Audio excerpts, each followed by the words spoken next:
Obrigada, muito obrigada. Obrigada pela recepção. Aproveito para agradecer aos que me convidaram, pela assessoria que me está sendo prestada, muito carinho, né? Muita organização. Quero parabenizar aqui ao prefeito pelo que eu encontrei também na cidade, de avanços em relação à política de enfrentamento da violência contra a mulher, né? E com essa notícia de que breve teremos uma delegacia da mulher, né? Com certeza as mulheres começarão ficarão mais encorajadas para denunciar.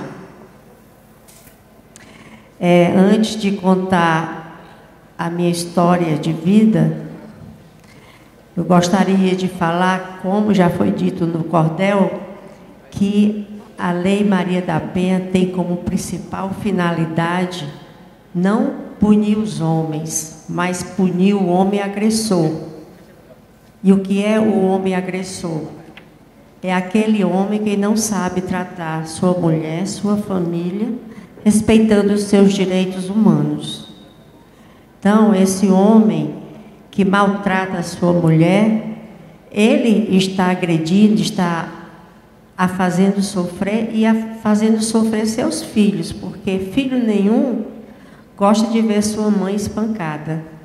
Então, nem um bom pai ele é, porque no momento em que ele agride a mãe dos seus filhos também sofrem.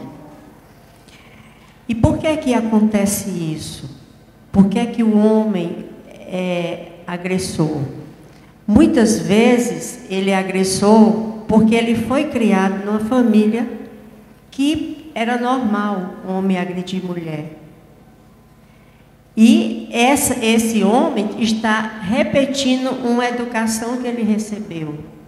Por isso, da importância da educação, né, da escola estar retirando desse inconsciente das crianças e dos jovens a ideia de que bater em mulher é normal e que mulher é um ser inferior ao homem. Nós somos iguais em direitos. Somos diferentes biologicamente, mas em direitos nós somos iguais e gostamos de ser amadas e gostamos de ser respeitada por aquele que diz que nos ama. E Deus nos fez para sermos felizes. Por isso, a Lei Maria da Penha, ela está dentro da religião. Por quê? Porque nós fomos criadas por Deus para sermos felizes. E não somos obrigadas a ficar aturando quem nos desrespeita, quem nos maltrata. Graças a Deus, nós temos agora, no nosso país, a gente tem direito à separação já há algum tempo, temos direito ao divórcio, e agora a Lei Maria da Penha nos fortalece a buscar esse direito, de nos afastarmos de homens agressores que não nos respeitam. Gostaria também de esclarecer, assim, que se fala muito em violência de gênero. O que é violência de gênero? É aquela violência que a mulher é vítima só porque ela é mulher. Então, nós temos a violência de gênero dentro de casa, que é a violência doméstica, e podemos ter uma violência de gênero na rua. Quando, numa instituição pública, por sermos mulheres, nós não somos bem atendidas.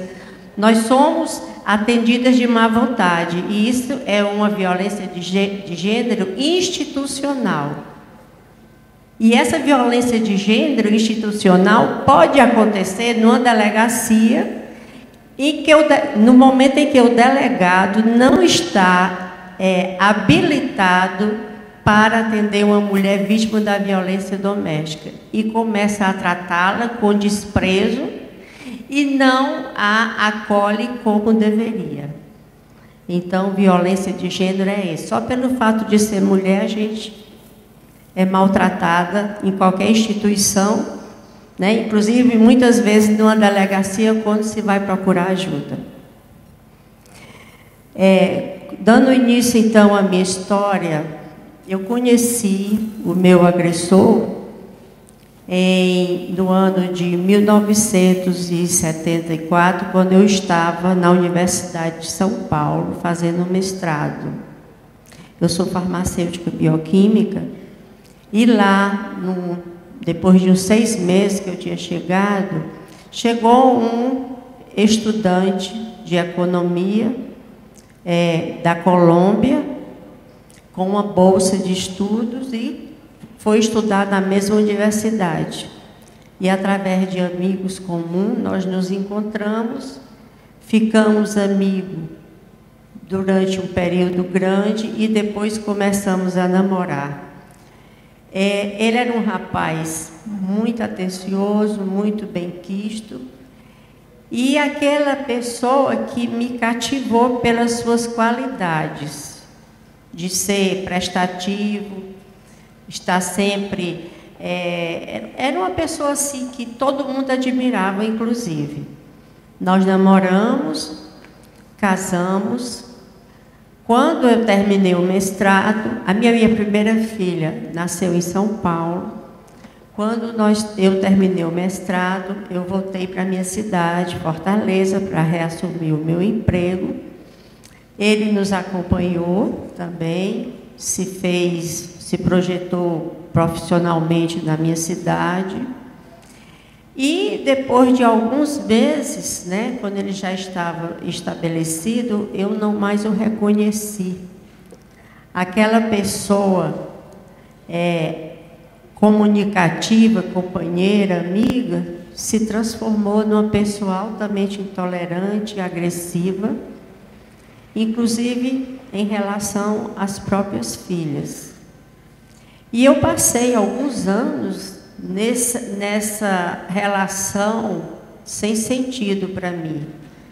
Mas, na época, não existia nem delegacia da mulher no país, né? A primeira delegacia da mulher foi criada no ano de 1986, em São Paulo, 1985. E ainda no ano de 1983, durante vários anos, esse período de 74 até 83, quando ele mudou de comportamento, eu conversei várias vezes querendo uma separação e ele nunca aceitou. Então, no dia 29 de maio de 1983, eu estava dormindo e acordei com um forte estampido dentro do quarto. Quis me mexer e não consegui. Então eu pensei, puxa, o Marco me matou. Eu me fiz de morta, com medo de ser atingida novamente por um outro tiro. E eu vi, assim, um grande rebuliço dentro de casa. Depois de algum tempo, chegou um vizinho, que era médico, e constatou que eu estava gravemente ferida, e me levou para o Hospital Geral de Fortaleza, que não era tão longe da minha casa. E como ele trabalhava nesse hospital, foi a minha salvação, que eu fui atendida a tempo. Eu já estava quase com choque hipovolêmico. Por conta dessa lesão, eu passei 4 meses hospitalizada. E quando eu retornei para casa, eu fui surpreendida e permaneci em cárcere privado. Ele me proibiu de fazer contato com a minha família e eu fiquei à mercê apenas das moças que trabalhavam na minha casa e cumprindo suas ordens. Só que eu tentei me livrar daquilo. Então, essas moças levavam recado para minha família através de telefone público, porque eu tinha medo de estar sendo gravado, né, dentro da minha casa. E conseguimos, então, a minha família conseguiu um documento chamado separação de corpos.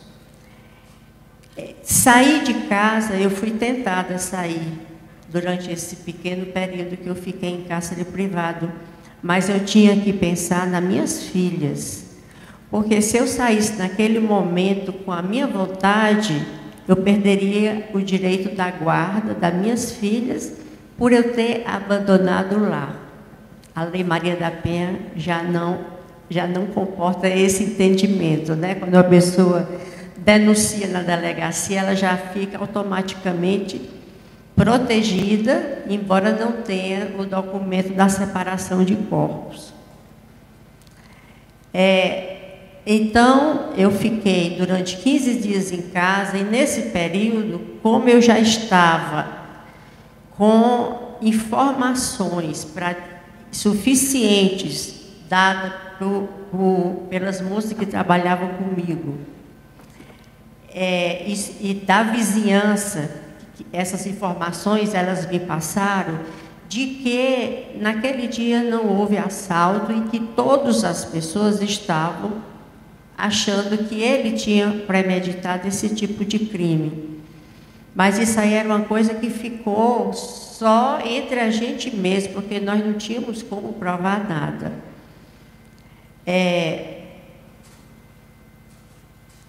Então, já próximo do dia de eu conseguir esse documento, ele me perguntou, num dia de sábado, inclusive, se eu queria tomar banho naquele momento e me levou para o banheiro da nossa suíte, né? Eu fui empurrada na cadeira de roda por ele, mas quando chegou no boxe, que era uma meia parede, eu me sustentei no boxe e disse: abre o chuveiro primeiro para eu pegar a temperatura da água, porque como eu tinha muita espasticidade, eu tinha que tomar banho em água, não em água fria, em água morna. Quando eu coloquei a mão debaixo do chuveiro, eu senti passagem de corrente elétrica. Então eu gritei e as moças me puxaram daquele local, né? E ele disse: o que foi que houve? Aí eu disse: está passando corrente elétrica. Ele disse: não, uma corrente dessa não mata ninguém. E saiu muito aborrecido. Bem, esse incidente passou e talvez uns 4 ou 5 dias depois, ele viajou a serviço e nessa ocasião eu tinha recebido já o papel de separação de corpos. E no momento em que ele estava viajando, eu retirei minhas filhas de casa e voltei para a casa dos meus pais. A partir daí, eu telefonei, né, na cidade, ele estava em São Paulo, e eu disse que aí eu disse: olha, não me procura mais, a minha separação já está sendo feita, agora você pode entrar em contato com o meu advogado, que nós vamos nos separar, e eu não tenho mais condição de viver com você. Ele ainda tentou que eu voltasse para casa, ainda me ameaçou, mas eu estava protegida pela minha família. O quanto foi importante, né, nesse momento. Bem, a separação aconteceu, aí nessa época aí chegou o Natal, né? E quando o ano seguinte começou, em 1984, a Secretaria de Segurança me procurou para dar continuidade ao inquérito, que ainda faltava o meu testemunho. Aqui fala.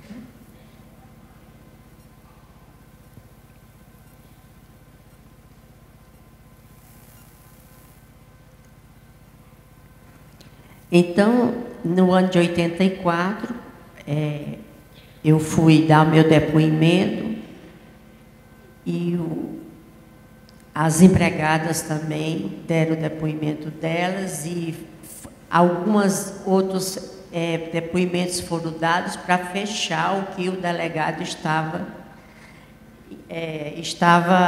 suspeitando.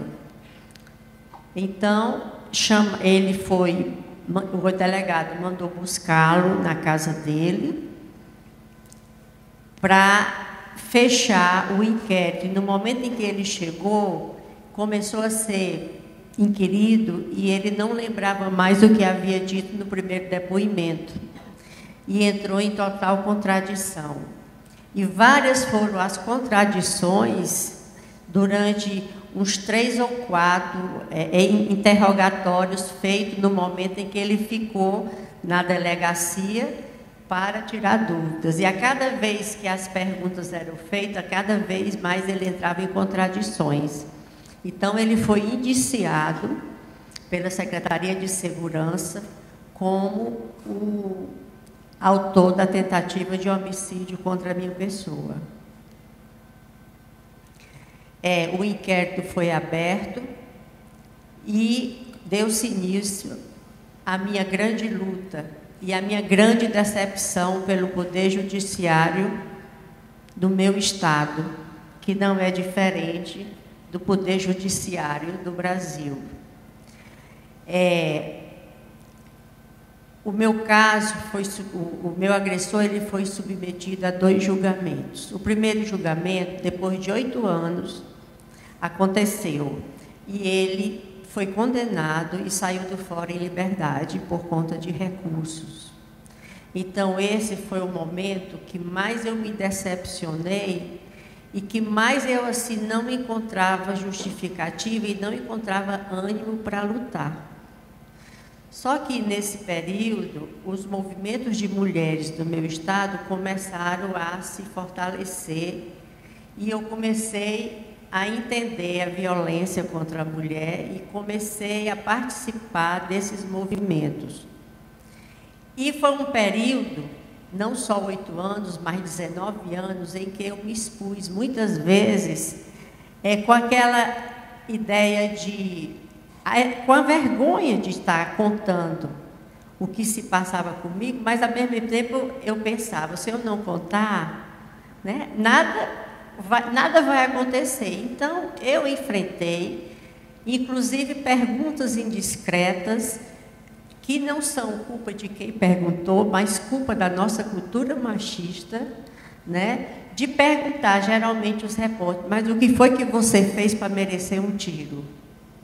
E isso é exatamente o ônus que a mulher leva para qualquer violência que ela é vítima, querer logo saber o que foi que ela provocou, o que foi que ela fez, né? Então, eu sempre estava dizendo, não, olha, não foi traição, e se fosse, ele não tinha o direito de me matar, porque se nós mulheres formos matar os homens que nos traem, como está?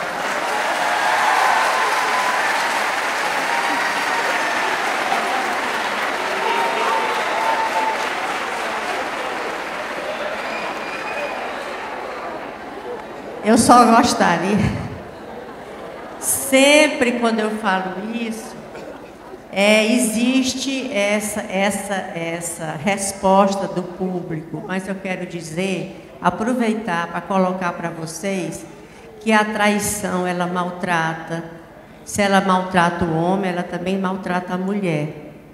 Nós não gostamos de ser traídas, os homens eu acredito que também não. Mas nós, mulheres, nunca chegamos a ficar, raras exceções, mas nós, mulheres, não matamos quem nos trai. A gente se desespera, arranca os cabelos e procura reconquistar aquele homem, né? Então, eu queria só que vocês refletissem que a traição maltrata a mulher também. Quer dizer, aquilo que vocês não querem receber, não façam com suas mulheres.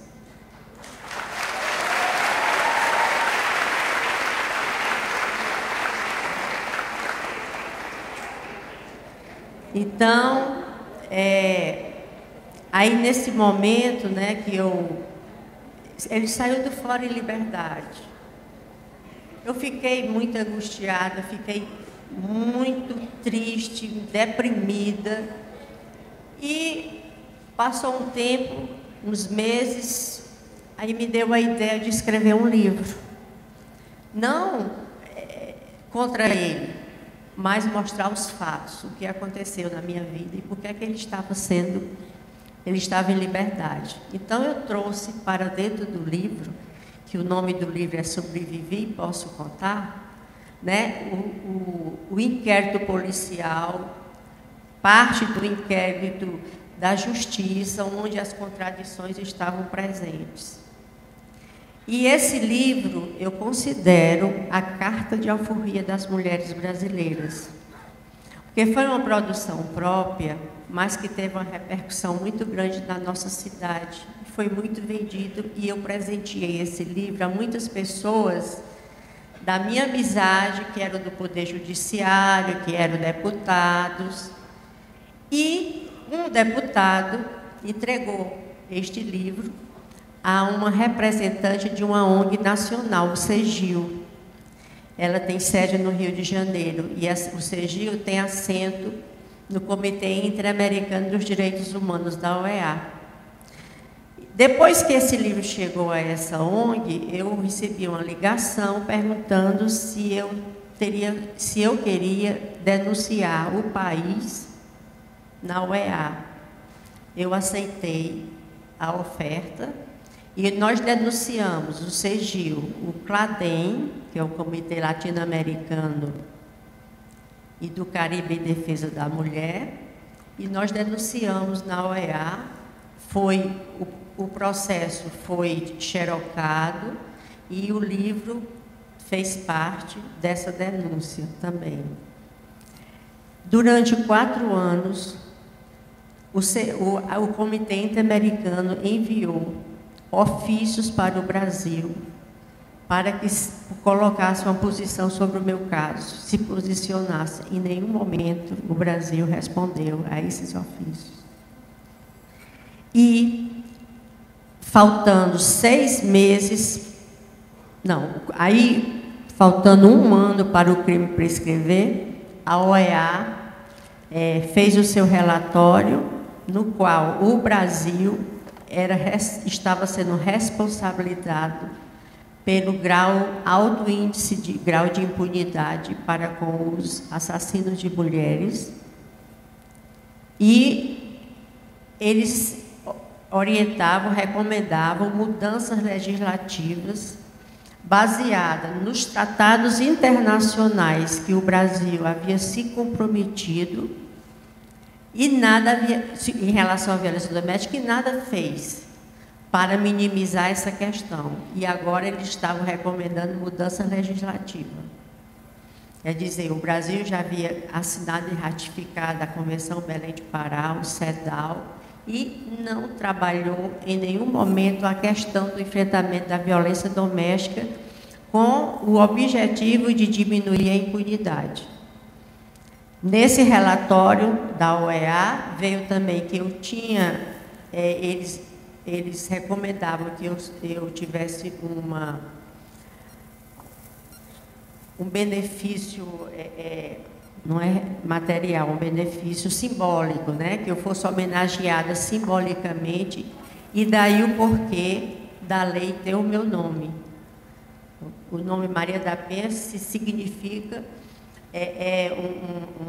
uma compensação simbólica, né? E pela minha luta durante esses anos todos. Então, faltando 6 meses para o crime prescrever, ele foi preso, meu agressor foi preso, né? Cumpriu 2 anos de cadeia em regime fechado e o restante da pena em regime semi-aberto, e agora ele está em liberdade.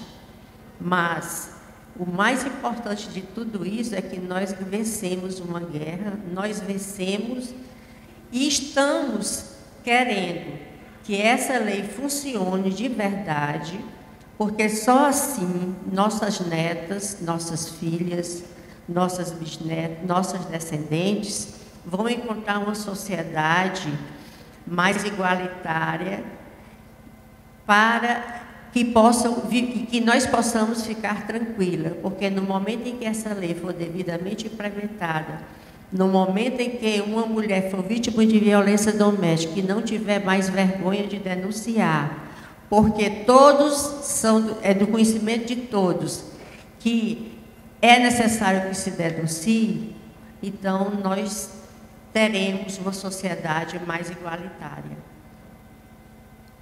Eu agradeço muitíssimo ao prefeito, ao Alessandro, ao professor Luizinho, que foram as pessoas que mais de perto que me trouxeram aqui, mas a toda a equipe que conseguiu realizar esse evento, esse enorme evento, e eu espero que cada um de vocês colabore, cada um denunciando o que está sendo de errado na aplicação da lei, informando no 180 que o gestor público não está cumprindo o seu papel de gestor em criar as políticas públicas do enfrentamento da violência doméstica. Isso é muito importante para que a gente possa criar uma sociedade de paz. Que, como foi dito aqui, se nós não temos paz dentro da nossa própria casa, como é que a gente pode ter paz no mundo? A gente tem que começar o exemplo de dentro de casa, respeitando quem convive com a gente. Muito obrigada.